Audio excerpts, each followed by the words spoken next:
your dreams will be answered, your prayers will be answered, mga kapiksi, and talagang sasagutin yan, mga kapiksi. This is abundance of money. And these are your wishes coming true, guys, no? So, kung mapapansin nyo, guys, binubuhos sa inyo yung mga blessings, biyaya. Kaya saluhin nyo yan, mga kapiksi. Ayan, no? As above, so below, mga kapiksi. Kung mapapansin nyo yung image ng card ko, alam ko nakikita nyo masyadong maliit. Ayan, no? Binubuhos, guys. Nakikita nyo ba? Ayan, no? Binubuhos yung blessings sa inyo. And kayo naman, dito sa lupa, saluhin nyo, no? Be receptive. Ayan, no? Tingnan mo yung palda niya na agad. Sinasalo niya, diba? So,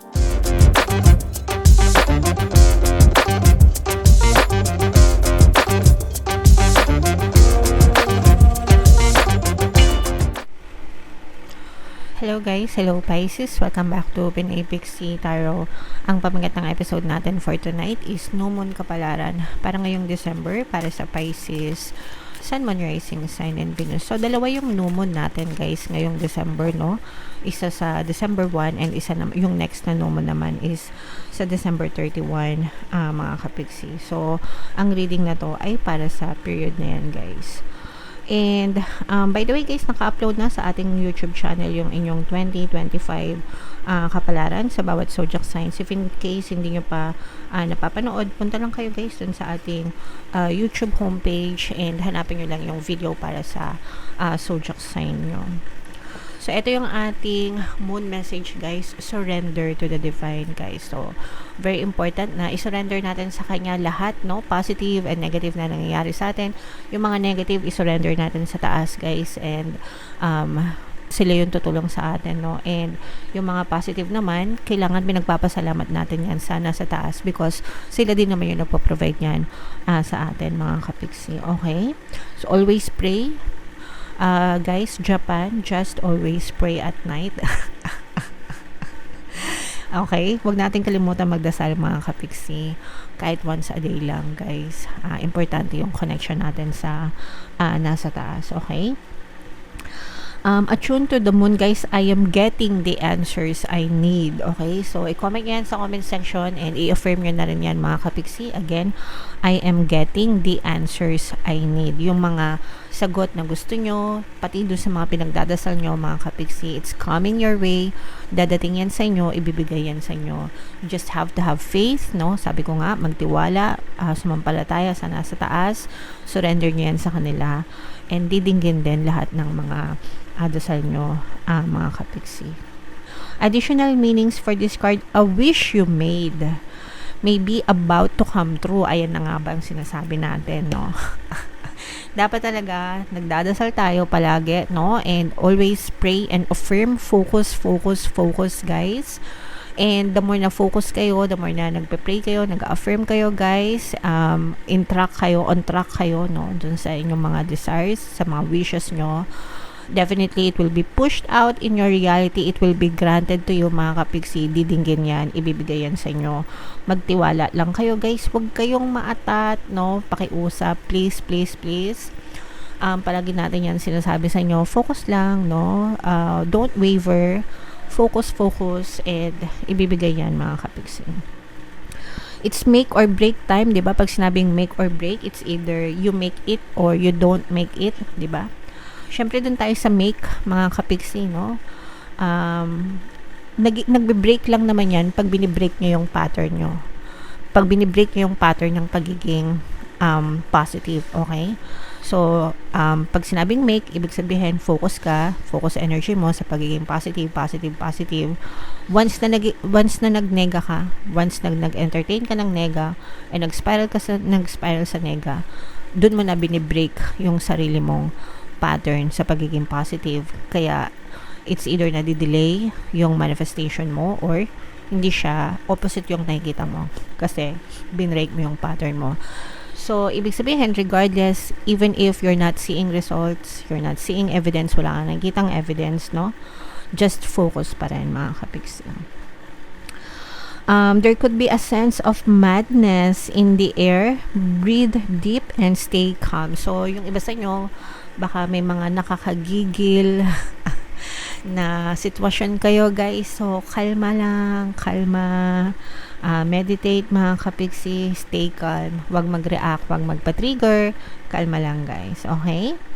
You may need to forgive someone to release negative energy. Baka kailangan nyo magpatawad, guys. Baka meron kayong kinaiinisan, kinagagalitan, kinamumuhian, no? It's time to let go.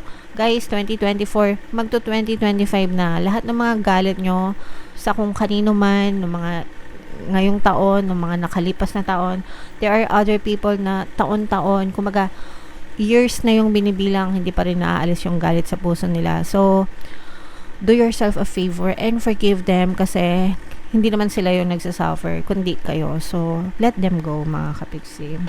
Sayang ang energy, okay? It's time to let go of the past and move on. So, I wish na sana ngayong 2025, mga kapiksi, ngayong 2024, bago matapos yung 2024, magbabay na kayo sa lahat ng mga negative energies nyo, sa lahat ng mga galit nyo, and i-welcome nyo na yung 2025 na just focusing on yourself, being happy, being grateful, di ba? Para magaan talaga yung buhay nyo, Pisces. Okay? Alright. So, comment down below if naka-resonate kayo dyan. Tingnan natin yung ganap sa inyo, Pisces, ngayong new moon. Shuffle natin to habang sinashuffle ko to, guys. Panoorin nyo muna yung video natin regarding sa ating paano mag-manifest ng abundance video course. Kapiksi, sawa ka na ba sa mga struggles at hirap sa buhay mo? Masipag ka ba at masikap sa buhay ngunit hindi ka pa rin umaasenso?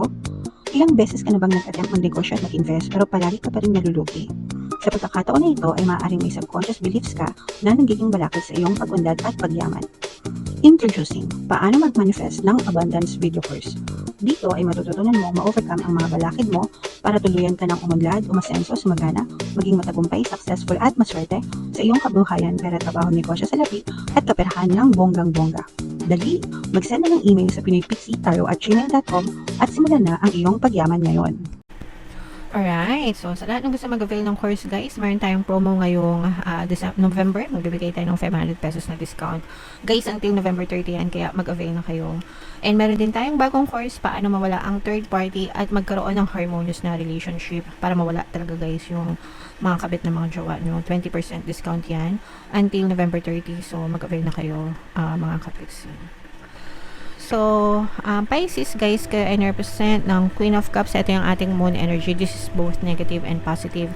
Unahin natin yung negative energy, mga kapiksi, kasi for some of you, meron ditong presence ng earth signs, guys, Capricorn, Taurus, Virgo. For some of you, pwedeng may earth element kayo sa inyong natal chart, or you may be dealing with an earth sign. Pero ito, guys, parang nagkakaroon kayo ng trust issue, betrayal issue sa isang person sa buhay nyo, mga kapiksi, especially sa relationship kung kayo ay LDR. Pwede rin kahit hindi LDR, mga kapiksi, pero parang feeling ko parang nagkakaroon na kayo ng emotional, pwedeng may physical distance or emotional distance, mga kapiksi. Ibig sabihin, hindi na kayo masyadong attached sa isa't isa, nagkakaroon na ng gap sa communication, gap sa emotions, parang you're starting to question, tinatanong mo na yung sarili mo, mahal ko pa ba to? Okay pa ba sa akin tong relasyon na to? Yung mga ganun, mga kapiksi, kung kayo ay hindi pa hiwalay.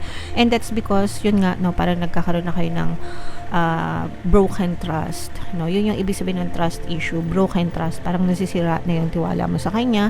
Pwede kasing may mga nangyari sa relationship nyo na hindi maganda, very toxic for some, pwedeng may toxicities, pwedeng for some of you, you may be dealing with parang manipulator kind of person na parang narcissistic sa ibang tao. Okay siya, makisama, mabait, pero pagdating sa'yo, parang binababoy ka or tinatrato kang parang basura, ganyan. So parang kinu-question mo yung sarili mo kung worth it pa ba itong person na to sa buhay ko. So parang ganun, mga kapiksi. Sa negative, okay? So there's a lot of sadness here, nakakaramdam tayo ng sadness doon sa larangan na yun, mga kapiksi. If ever naka-resonate kayo, pwede kayo makinig, guys, ng mga relationship subliminals natin, no? Kung gusto nyong maayos pa yung mga relasyon nyo, pampabalisa, pampamiss, pampabalik, yan, whatever. Gamitin sa mabuting intention lang, okay? And eto, guys, yung sinasabi natin, di ba, sabi nyo, your dreams will be answered, your prayers will be answered, mga kapiksi, and talagang sasagutin yan, mga kapiksi. This is abundance of money. And these are your wishes coming true, guys, no? So, kung mapapansin nyo, guys, binubuhos sa inyo yung mga blessings, biyaya. Kaya saluhin nyo yan, mga kapiksi. Ayan, no? as above, so below, mga kapiksi. Kung mapapansin nyo yung image ng card ko, alam ko nakikita nyo masyadong maliit. Ayan, no? Binubuhos, guys. Nakikita nyo ba? Ayan, no? Binubuhos yung blessing sa inyo. And kayo naman dito sa lupa, saluhin nyo, no? Be receptive. Ayan, no? Tingnan mo yung palda niya na aga na. Sinasalo niya, 'di ba? So ibig sabihin nito, guys, saluhin niyo tong mga biyaya na to, itong mga blessings na ibubuhos sa inyo, and yakapin niyo, no? Embrace it. This is abundance of money, wealth, riches, no? Kumbaga, yakapin nyo, alagaan nyo, wag nyong sayangin yung mga blessings na binibigay sa inyo, and palaguin nyo, okay? Kasi the more na grateful kayo, guys, the more na grateful kayo, the more na ina-appreciate nyo mga blessings na binibigay sa inyo sa araw-araw, lumalago yan, lumalaki yan. And, excuse me. Sorry, guys. Sorry. And the more na i-bless kayo ng universe, mga kapiksi. Okay? So, ito, guys, grabe, sobrang ganda. Yakapin nyo na, saluhin nyo na, i-mind nyo na yan sa comment section. Mind blessings, kasaganaan, pagpapala, bubuhos ng blessings, no? Saluhin ang mga blessings, ganyan. Grabe talaga.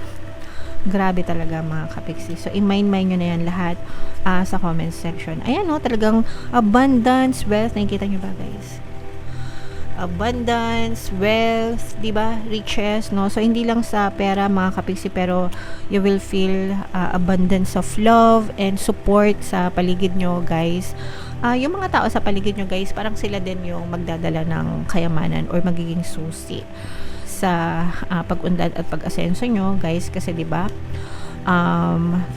Especially kapag let's say for example, nagnenegosyo kayo, syempre yung mga kliyente, yung mga customers, no, sila yung magiging susi para dumami yung benta nyo, sa networking nyo, sa yung mga clients nyo, kung kayo ay mga freelancers, or even sa trabaho, mga kapiksi. Syempre kapag okay yung pakikisama mo kay boss, maganda yung performance mo, maganda yung pakikisama mo dun sa mga katrabaho mo, diba? So and ayan, talaga nakikita natin na this is abundance of money. Ayan, no, tingnan mo, guys, no, parang hinahatak mo talaga siya papunta sa inyo, no, parang hinahatak mo talaga yung kaperahan. And nakikita natin na for some of you, maaaring marami pa kayong mga opportunities na ma-experience. Parang hinahatak nyo, papalapit sa inyo yung more opportunities pa to grow your wealth, to grow your money, mga kapiksi. And yung iba nga sa inyo, guys, parang you are being advised na medyo magpahinga ka. Pero yung iba sa inyo, guys, habang nagpapahinga, parang nag-iisip kayo ng mga plano. So, parang hindi rin kayo nagpapahinga, mga kapiksi. Super busy, super productive in a very nice way. So, grabe, sobrang nararamdaman nyo ba yung energy, Pisces? Parang sobrang talagang kusa, no? Kusa, overflow, parang kusang dumadating sa inyo yung magandang mga blessings, kaperahan. So, grabe, i-mind nyo na yan, Pisces, sa comment section. Lahat yan, mind, blessings, pagpapala, kasaganaan, answered prayers, money, opportunity, abundance, wealth, yan. Lahat, i-mind nyo na sa comment section, mga kapiksi. Maging receptive kayo, maging handa ka sa pagtanggap nitong mga to. Okay? And comment down below if naka-resonate kayo, guys. Ito yung ating 2025 kapalaran. Panoorin nyo na. And ito naman yung ating success stories ng paano mag-manifest ng abundance video course. Click here to subscribe, guys. Ito yung ating mga relationship subliminals or pampaswerte subliminals. Thank you for liking, sharing, subscribing. See you next time. I love you all, mga kapiksi. Have a nice day. Bye-bye.